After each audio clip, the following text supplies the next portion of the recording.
बलियापुर नामक गांव में स्वर्णी नाम की औरत रहा करती थी। उनके दोनों बेटे शहर में जाकर काम करा करते थे।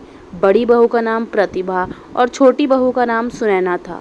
स्वर्णी और प्रतिभा हमेशा सुनैना को तंग किया करती थी, क्योंकि उनके छोटे बेटे ने सुनैना से शादी अपने पसंद से की थी और सुनैना एक साधारण से परिवार से थी।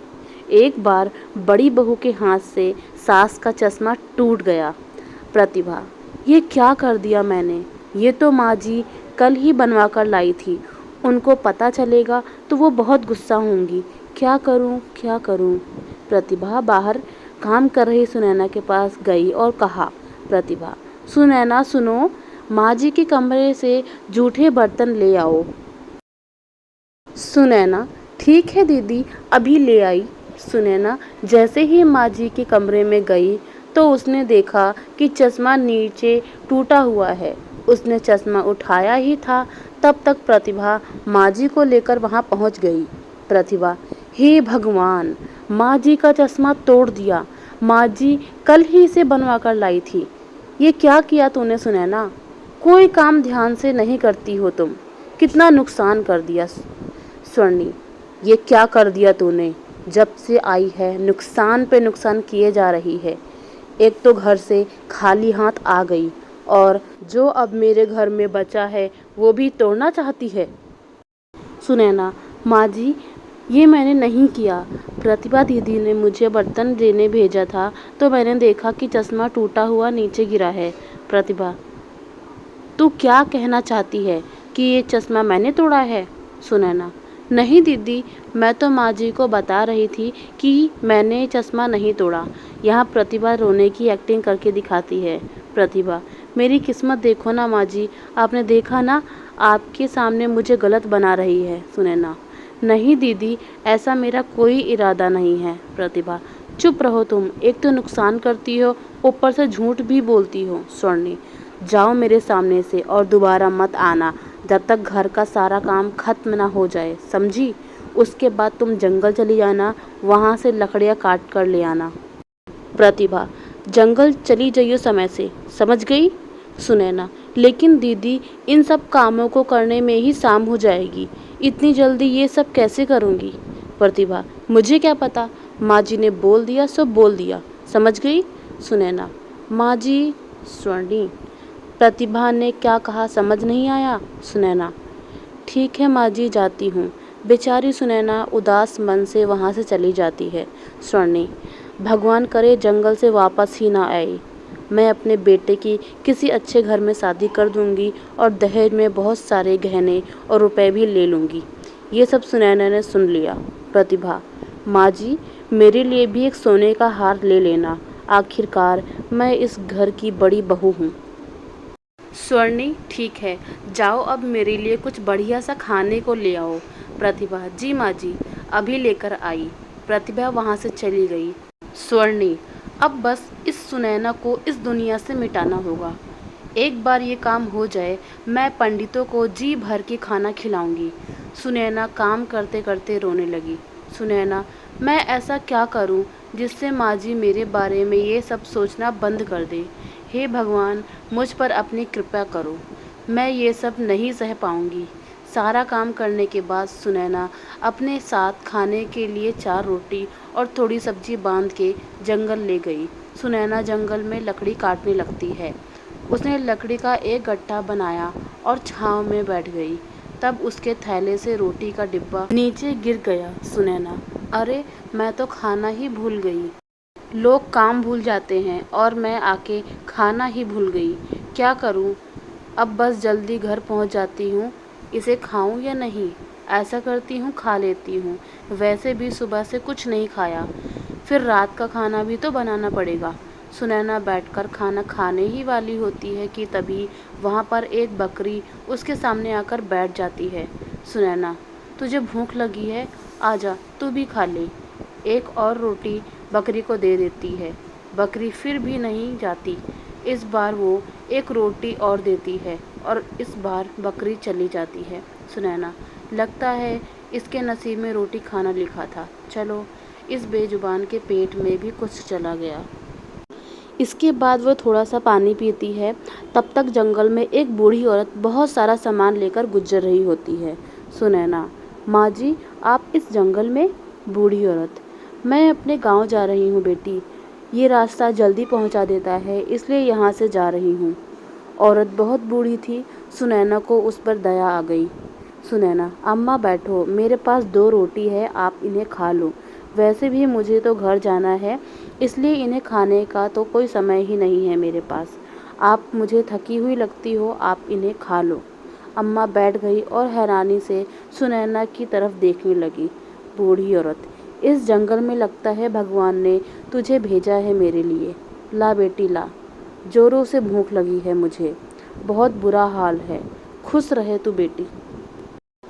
सुनैना ने रोटी सब्जी अम्मा को दे दी और अम्मा ने बड़े चाव से रोटी सब्जी खा ली। बूढ़ी औरत, बेटी एक बात ध्यान से सुन, तेरे जीवन में कभी भी कोई मुसीबत आए तो बस अपने पूर्वजों और भगवान को सच्चे दिल से याद करना। उसके बाद सामने मुसीबत पर लाल कपड़ा और धूपबत्ती जलाकर हाथ जोड़ लेना, सब ठीक हो जाएगा। सुनैना, धन्यवाद अम्मा, बड़ों की कृपा से ही घर परिवार फलता फूलता है।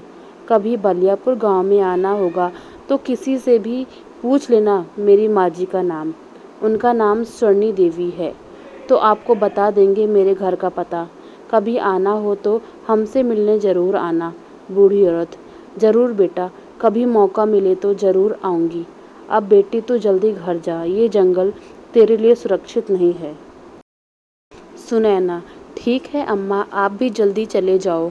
बूढ़ी औरत, और हाँ बेटी, कभी भी डर लगे तो अपने पूर्वजों को याद करना, पितृ हमेशा अपने वंशजों की रक्षा करते हैं। सुनैना, जी अम्मा। सुनैना घर पहुंचती है, उसके बाद रात के लिए खाना बनाने लग जाती है। खाना बनाकर सबको खिलाया और उसके बाद सब सो गए। अचानक पूरा घर हिलने लग गया। अचानक एक कमरे में बहुत तेज आवाज़ें आने लगी, सब लोग डर गए। कुछ देर बाद सब एकदम से शांत हो गया। प्रतिभा, माँ जी ये क्या था? ये कैसी आवाज़ थी? स्वर्णी, रुक मैं देखती हूँ। स्वर्णी, सुनैना जा तू देख, क्या है वहाँ? सुनैना, माँ जी मुझे डर लग रहा है। स्वर्णी, जाती है या नहीं? इसके बाद सुनैना कमरे में देखने चली गई, वहाँ कोई नहीं था। सुनैना, माँ जी यहाँ तो कुछ भी नहीं है। स्वर्णी, ऐसा कैसे हो सकता है? इतनी भयंकर आवाज़ भला किसकी हो सकती है? प्रतिभा, मुझे लगता है कोई जानवर खिड़की से घुस गया होगा, मैं कहती थी ना वहाँ जालियाँ लगा लो। स्वर्णी, चलो अब जाओ, सब सो जाओ। अगले दिन स्वर्णी, सुनैना सुन, वो कपड़े रखे हैं, धो देना सारे, और घर की सारी चादरें भी धोनी हैं, और हाँ पर्दे भी, समझ गई? सुनैना, जी माँ जी। तब तक वहाँ उनकी पड़ोसी शारदा आ गई। शारदा, प्रणाम अम्मा, कैसी हो आप? स्वर्णी, आओ बेटी, तुम कैसी हो? हमारा तो जैसे तैसे वक्त निकल रहा है। शारदा, मैं ठीक हूँ माँ जी, आपसे वो शहद लेने के लिए आई हूँ, कुछ दिन पहले आपसे मंगवाया था ना? स्वर्णी, अरे हाँ, मैं तो भूल गई, क्या करूँ बेटी, उम्र हो गई है, रुक लाती हूँ। स्वर्णी जैसे ही अंदर गई, शारदा तुरंत सुनैना के पास जाकर बोली, शारदा, सुनैना तू दुखी नहीं होती इस बुढ़िया के ऐसे बर्ताव से? जीना मुश्किल किया हुआ है इसने तेरा, कहती हूँ तू अपने मायके वाले को बता क्यों नहीं देती? सुनैना, नहीं बहन, मेरे माता पिता गरीब हैं, उन्हें मैं और पीड़ा नहीं दे सकती, मुझे परेशान देखेंगे वो तो और दुखी हो जाएंगे। शारदा, तेरे लिए मुझे बहुत दुख होता है, तू अपना ध्यान रख। सुनैना, तुम मेरी चिंता मत करो, वो जैसी भी हैं मेरी सास हैं, गुस्सा करती हैं पर दिल की अच्छी हैं। शारदा, तू बहुत भोली है रे, मैं तो तेरे लिए बस प्रार्थना करती हूँ कि एक दिन तेरा जीवन भी सुधर जाए, तू परेशान मत हो। सुनैना, ये सब मेरा परिवार है और परिवार में तो ये सब चलता ही रहता है। तब तक अचानक माँ जी आ गई। स्वर्णी, ले शारदा अपना शहद। शारदा, धन्यवाद अम्मा, अच्छा मैं चलती हूँ। उसने सुनैना की तरफ देखा और चली गई। सुनैना ने अपना सारा काम किया। पहले कपड़े, घर की सफाई, आंगन की सफाई। रात के समय स्वर्णी, अरे ओ सुनैना, खाना बना या नहीं? सुनैना, बन गया माँ जी, आप हाथ धो लीजिए, अभी लगाती हूँ। स्वर्णी, रख जल्दी, भूख लगी है मुझे बहुत। सुनैना, अभी रखती हूँ माँ जी। स्वर्णी, खाना खाते हुए, छी छी थू, कैसा खाना बनाती है तू, ऐसा खाना तो जानवर भी ना खाएं। सुनैना, माँ जी मैं आगे से ध्यान रखूंगी। सास और प्रतिभा ने सारा खाना खा लिया और जानबूझ के बाकी रोटियां और सब्जी छुपा दी। स्वर्णी, और ला रोटी। सुनैना, माँ जी रोटियां तो ख़त्म हो गई हैं। स्वर्णी, इस घर में तो पेट भर के खाना भी नहीं मिलता, जीना दूभर हो गया है, जा बर्तन ले जा। स्वर्णी ने प्रतिभा को वो खाना दिया। प्रतिभा ने तुरंत वो खाना गाय को खिला दिया और वापस वहाँ बैठ गई। प्रतिभा, चलिए माँ जी, कल शादी में भी जाना है, सो जाते हैं। सब ने खाना खाया। किसी ने सुनैना को खाने के लिए नहीं पूछा। फिर सुनैना ने बर्तन धोए।